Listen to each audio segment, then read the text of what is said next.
આજની ધર્મકથા. પ્રણામ. પરમ પૂજ્ય મોહનલાલજી મહારાજ, એમના આગવા વ્યક્તિત્વની આગવી વાતો આપણે સાંભળી રહ્યા છીએ. પૂજ્યશ્રી દ્વારા જે રીતે શાસન પ્રભાવનાના કાર્યો થયા અન્યો માટે, એવી જ રીતે શાસન માટેના જે કાર્યો થયા એ બધાની ગૌરવગાથા પણ ગાઈએ એટલી ઓછી લાગે. આપણને ખરેખર આશ્ચર્ય થશે કેટલીક વાતો સાંભળીને કે આટલી મોટી હસ્તી થઈ ગઈ, આટલા મજાના તીર્થો, એની પ્રતિષ્ઠા, એનો જીર્ણોદ્ધાર, એની સ્થાપના આ બધામાં નિમિત્ત બન્યા.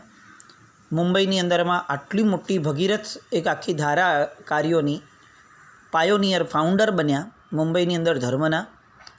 સુરત, રાજનગર, પાટણ આ બધા ક્ષેત્રોની અંદરમાં તો સાહેબ પાછલા દાયકાની અંદરમાં એટલા બધા કાર્યો કરીને બેઠા છે કે આપણને એવું લાગે કે કાર્યો ગણતા ગણતા આપણે થાકી જઈએ.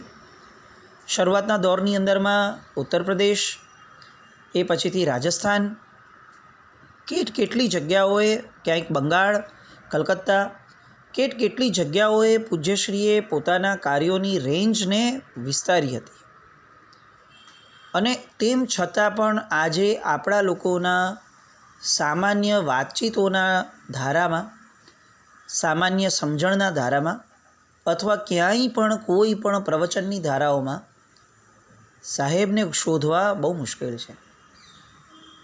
આ કેટલી મુશ્કેલ વસ્તુ છે પચાવવી કે આટલું વિરલ વ્યક્તિત્વ આપણા જૈન શાસનમાં નજીકના ભૂતકાળમાં થયું હોવા છતાં ક્યાંય એમના ઉલ્લેખો નથી, ક્યાંય એમની માટેની શોધખોળો નથી. આપણી માટે આપણી આવતી પેઢી તો કદાચ આ નામ સાંભળ્યા વગર જ ગુજરી જશે. એટલે આ ખરેખર બહુ જ ચિંતાનો વિષય છે કે સાવ નજીકના ભૂતકાળના લોકોને પણ જો આપણે ન્યાય નથી આપતા, એની પહેલાંના લોકોને તો ન્યાય આપવાનું આપણે ભૂલી જ જવું જોઈએ. તો આપણે એકચ્યુઅલી અત્યારે ન્યાય કોને આપીએ છીએ? પરમાત્માના શાસનમાં મોટું શું થાય છે? જો પૂર્વજો મોટા નથી થતા, તત્વો એટલા મોટા નથી થતા, તો મોટું કોણ થાય છે? જે પરમાત્માનું શાસન વ્યક્તિવાદનું સંપૂર્ણ એટલે એમ કહી શકાય કે લેશ માત્ર પણ વ્યક્તિવાદનું સમર્થક નથી. એટલી હદ સુધી કે તીર્થંકર ભગવંતો પણ 324 પછી ભૂલાઈ જતા હોય, આવો સિદ્ધાંત કયા ધર્મમાં મળશે? આજે આપણે આપણી ચોથી કે પાંચમી 24 પહેલાંના ભગવંતોના નામ શોધવા જઈએ તો કઈ રીતે મળે? કારણ કે પરમાત્માનું શાસન એ તીર્થંકર ભગવંતોના પણ 324 સુધીના નામોના ઉલ્લેખો આપે છે. હવે જ્યાં વ્યક્તિવાદનું આ પરાકાષ્ઠાનું ઉન્મૂલન છે, એ શાસનમાં છેલ્લા કેટલાય વર્ષોથી કોણ મોટું થઈ રહ્યું છે અને કોને મોટું કરવું જોઈએ, તત્વને કે વ્યક્તિને? અથવા વ્યક્તિ થકી તત્વ એ ચાલે, પણ તત્વ થકી વ્યક્તિ મોટું થતું હોય તો વ્યક્તિના મોટા થવાનો વિરોધ નથી, તત્વ મોટું નથી થતું એનું દુઃખ છે. અને એટલે જ તત્વ જો મોટું થયું હોત તો પૂર્વજો આપણને દરેક સમયે યાદ આવ્યા હોત. ઉપકારની વાત આવે તો પૂર્વજો યાદ આવવા જ જોઈએ.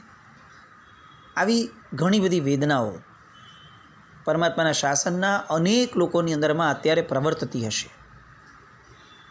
આપણે બધા એવું ઈચ્છીએ કે કુદરત, નિસર્ગનું મહાશાસન એ આપણી આ બધી વેદનાઓને ફક્ત વાચા આપે એવું નહીં, એ વેદનાઓને કંઈક ને કંઈક અંશે સોલ્વ કરવા માટે કંઈક પ્રબળ નિમિત્ત આપે, કોઈક એવું મહાપુરુષનું ભેટણું આપે કે જે આ બધી જ ભૂલાઈ ગયેલી બધી પરંપરાઓ, બધી આપણી આદતો, એ બધાને કંઈક સુધારાના માર્ગ પર લાવે. મોહનલાલજી મહારાજ, જીર્ણોદ્ધારનું ભગીરથ કાર્ય પાટણની અંદર એમના દ્વારા થયું અને ત્યારબાદ ચોમાસું પૂર્ણ થતાં 1955માં સાહેબની નિશ્રામાં શંખેશ્વર તીર્થનો છરીપાલિત સંઘ નીકળ્યો. સાહેબે જે છેલ્લું કાર્ય કર્યું હતું, જોગીવાડાના શામળા પાર્શ્વનાથ ભગવાનના જિનાલીની અંદરમાં દાદાવાડી તરીકે એમણે જે 2 પગલાઓ શિફ્ટ કરાવડાવ્યા, એ કાર્ય ઘણા વિવાદોને લઈને આવ્યું હતું એ સમયે. પણ આપણે ખરેખર એક આનંદનો વિષય માણીએ કે એ સમયના લોકો અથવા એ સાહેબની પોતાની માન્યતા તપાગચ્છનું જિનાલય અને ખરતરગચ્છના બે મહાપુરુષો તો શબ્દ બહુ નાનો પડે, યુગ પુરુષો એવા પૂજ્ય જીન દત્તસુરીજી મહારાજ અને પૂજ્ય જીન કુશલસુરી મહારાજા, એમને આટલું માનસભર એ સમયના સંઘે વધાવી અને એમને અંદર લાવ્યા. આ બે ગચ્છોની સામ્યતા, સમન્વયતા એ ખરેખર અનુકરણીય અને અનુમોદનીય બંને લાગે આપણને. અને એ બધું કરાવવામાં પૂજ્ય મોહનલાલજી મહારાજની પ્રેરણા એ કેટલી પ્રબળતર હશે એ આપણે ખાલી કલ્પના જ કરી જોઈએ. સાહેબ શંકેશ્વરથી સુરત પધાર્યા અને હવે આ વર્ષ જે હતું સાહેબનું એ કેટલેક અંશે સુરત માટેનું અતિશય પ્રબળ વર્ષ હતું, અતિશય પ્રબળ. આ ચાતુર્માસની અંદરમાં, આ વર્ષની અંદરમાં સાહેબે જેને નોંધનીય કહી શકાય ને એવા કાર્યો કર્યા. ગોપીપુરા મેઇન રોડ પર આવેલા કુંથુનાથજી ભગવાનના દેરાસરની અંદરમાં સાહેબે પ્રતિષ્ઠા કરાવી. એ પછીની પ્રતિષ્ઠા થઈ ઓસવાલ મોહલ્લામાં આવેલા શ્રી મનમોહન પાર્શ્વનાથ ભગવાનની. અને ત્રીજી જે પ્રતિષ્ઠા થઈ એ તો કદાચ હું એમ કહું કે જગ વિખ્યાત કહી શકાય, સુરતની આન બાનને શાન કહી શકાય. અને આજે જેના નામે આપણે સુરતને ઓળખાય છે એવા સૂરજમંડળ પાર્શ્વનાથ ભગવાન, હાથીવાળાની પોળવા, એ સૂરજમંડળ પાર્શ્વનાથ ભગવાનના જિનાલયની પ્રતિષ્ઠા પણ પૂજ્યશ્રી દ્વારા થઈ છે. કેટલું મોટું કાર્ય. એ પછીથી સાહેબ ગયા કતારગામ. એ સમયે કતારગામ હિન્દુઓની ભૂમિ ગણાતી, કારણ કે ત્યાં મંદિરોની હારમાળા હતી, હિન્દુ મંદિરોની.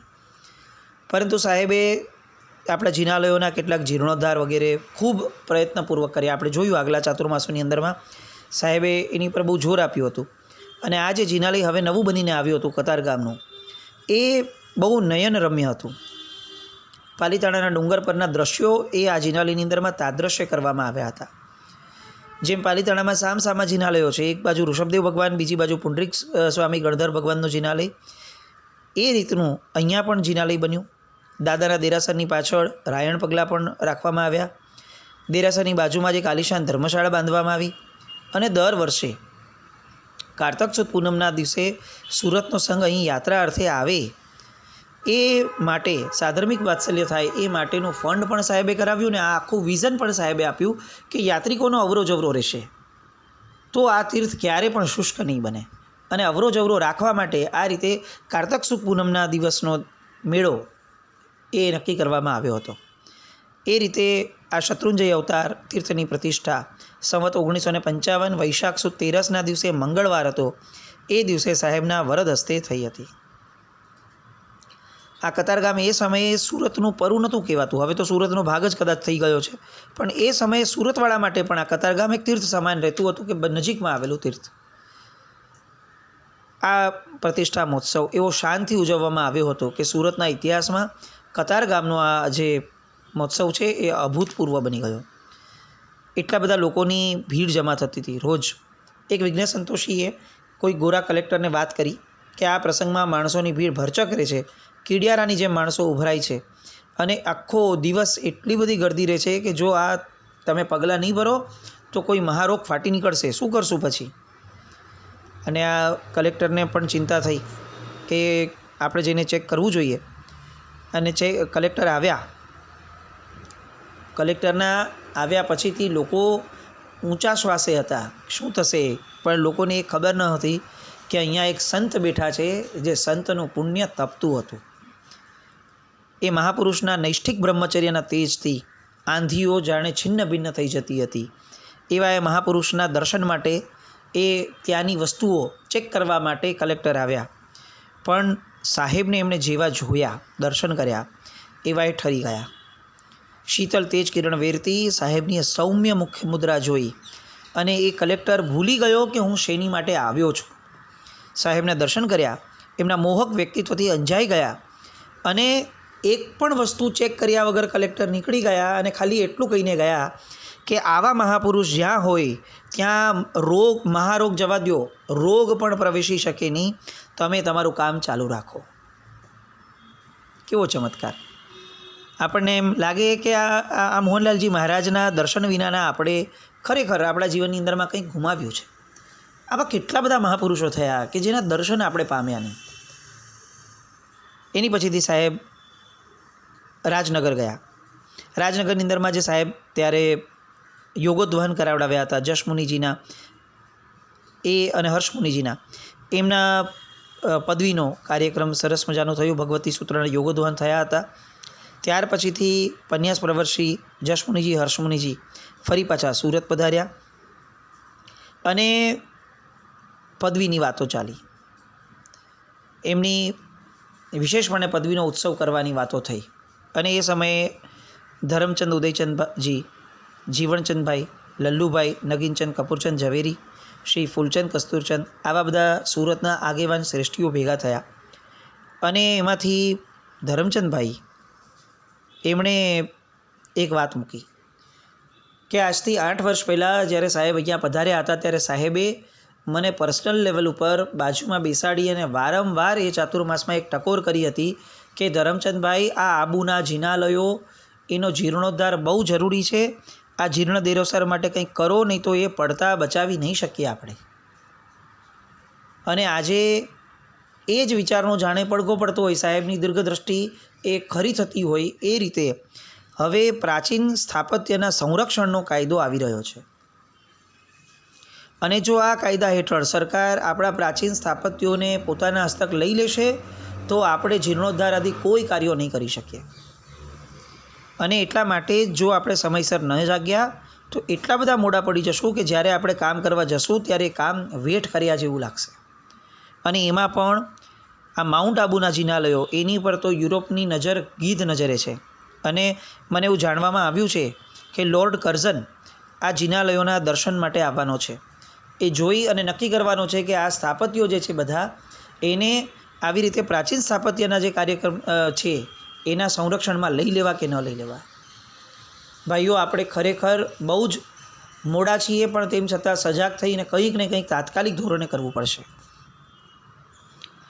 બધાને આ વસ્તુ પણ મગજમાં બેઠી અને તાત્કાલિક નિર્ણય લેવા માટે બધાએ રજા પણ આપી અને એવું નક્કી થયું કે આ પદવી પ્રદાનનો જે સમારંભ છે, એનો જે મહોત્સવ થવાનો છે, એમાં પૂજા પ્રભાવના અને રચનાઓ ઉપરાંત એક જીર્ણોદ્ધારનો ફંડ કરીએ અને આ સમારોહને ચિરંતન કરીએ. આપણી માટે આ શબ્દ કદાચ બહુ કોમન છે, પણ એ સમય માટે કદાચ આ પહેલવહેલી આવી ધારણા હતી કે સામૂહિક જાહેરમાં ફંડ થાય. સૌએ બતાવી લીધું અને જે ધરમચંદભાઈએ આ પ્રપોઝલ મૂક્યું હતું એ ધરમચંદભાઈએ જ આજથી આ 110-15 વર્ષ પહેલાંના 25,000 રૂપિયા તાત્કાલિક એમણે ફંડની અંદર લખાવડાવ્યા અને તરત જ આ ફંડનું નામ જાહેર કર્યું કે શેઠ શ્રી ધરમચંદ ઉદયચંદ જીર્ણોદ્ધાર ફંડ.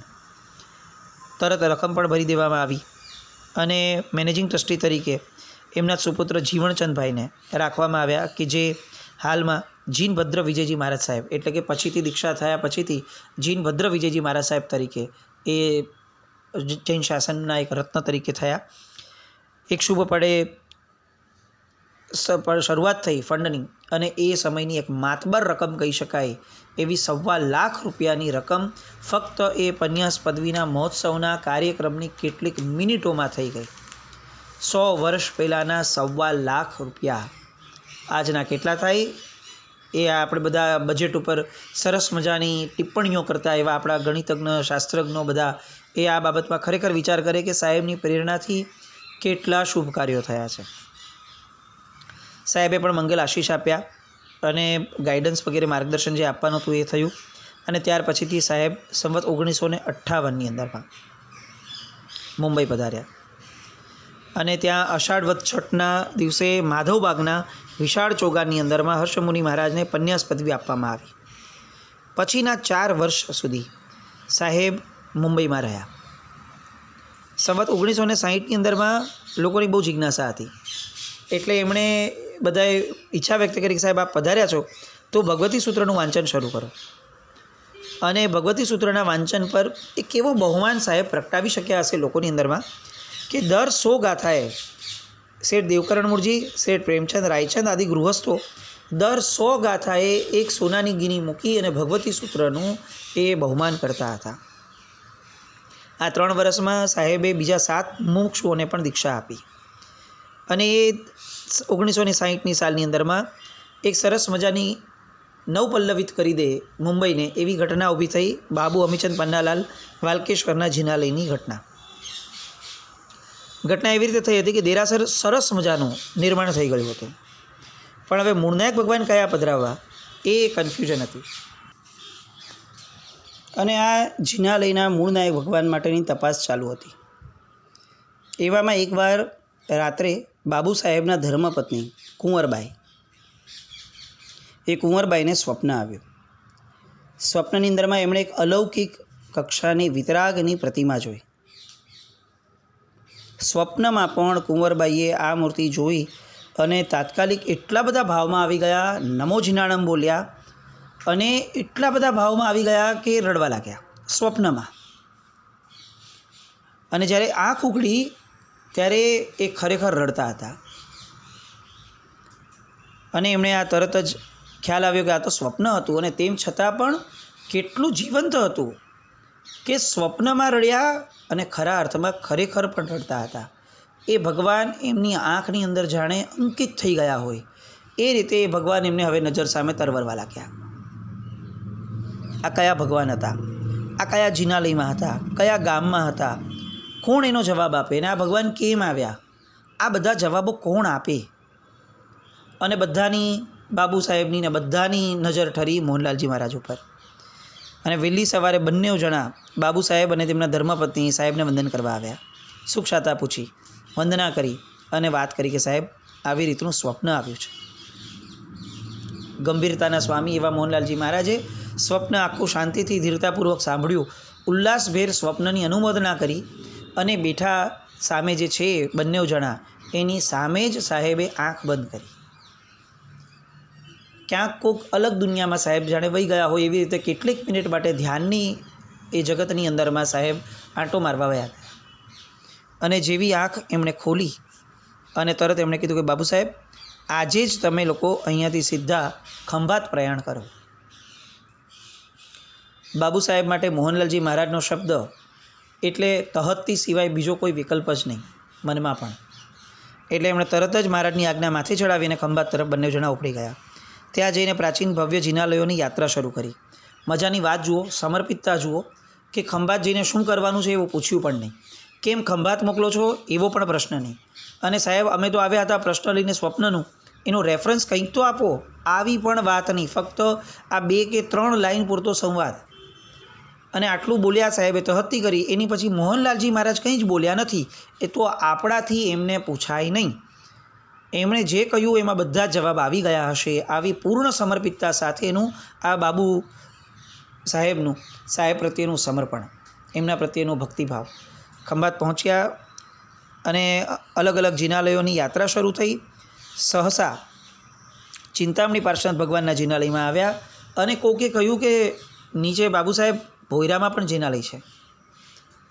બહાર નીકળતા હતા અને ત્યાં કોઈકે આ શબ્દ કહ્યો. ઘણા બધા જિનાલયો જવાની ઈચ્છા પણ નથી હજી, પણ ખબર નહીં કેમ શેઠાણીબાને એવું લાગ્યું કે ના ના આપણે ભગવાનને જુહારીને જઈએ. અને ભોયરામાં ગયા. જેવા ભોયરામાં ગયા, નીચે ઋષભદેવ ભગવાનના દર્શન કર્યા અને શેઠાણીબા જાણે નાચવા અને ડોલવા લાગ્યા. આ એ જ ભગવાન હતા જે ભગવાન એમને સ્વપ્નમાં આવ્યા હતા. એમણે બાબુ સાહેબને વાત કરી કે આ તો સેમ ટુ સેમ એ જ મારા સ્વપ્ન બરોબર ભગવાન છે. અને આ એ જ ભગવાન છે જે ભગવાન ખરેખર આપણને સંકેત આપવા માટે આપણા ઘર સુધી, આપણા સ્વપ્ન, આપણા જીવન સુધી પધાર્યા હતા. બાબુ સાહેબે તરત જ એ દેરાસરના ટ્રસ્ટીઓને બધી વાત કરી. પહેલાં તો સખત ના આવી ગઈ, ચોખ્ખી ના આવી ગઈ કે એમ કેવી રીતે અમે ભગવાન આપીએ.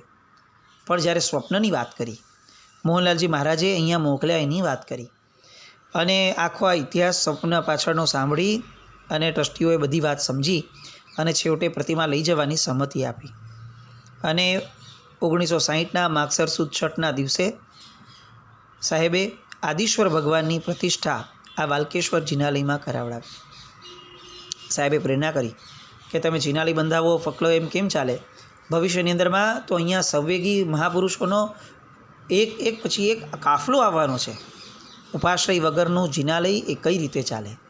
જિનાલય ટકાવવું છે તો ઉપાશ્રય જોઈશે. આ સરસ મજાની ટકોર સાહેબની. અને એટલે બાબુ સાહેબે ત્યારે જિનાલયની બાજુમાં એક ઉપાશ્રય પણ બંધાવ્યો.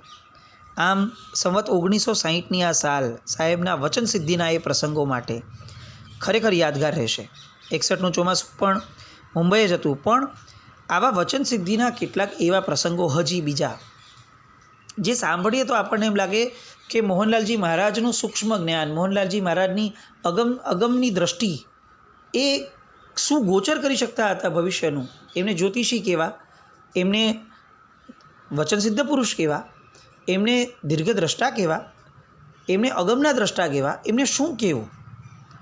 આ બધી કન્ફ્યુઝનમાં ખરેખર એવું લાગે કે આપણે એટલું કહીએ કે એ મોહનલાલજી મહારાજ હતા. અને મોહનલાલજી મહારાજમાં આ બધા જ શબ્દો સમાઈ જાય છે. મોહનલાલજી મહારાજ સર્વસ્વ હતા. અને આવા સરસ મજાના મોહનલાલજી મહારાજના અનેક વચન સિદ્ધિના પ્રસંગો અને બીજા અનેક પ્રસંગો જે હજી સાહેબના કેટલાક છેલ્લા વર્ષોના મુંબઈ અને સુરતના છે, એ પ્રસંગોની ધારામાં આગળ વધીએ. આવતીકાલે ફરીથી મળીએ. જીનાજ્ઞા વિરુદ્ધ કંઈ પણ બોલાયું હોય તો મિચ્છામિ દુક્કડમ. જૈનમ જયતિ શાસનમ.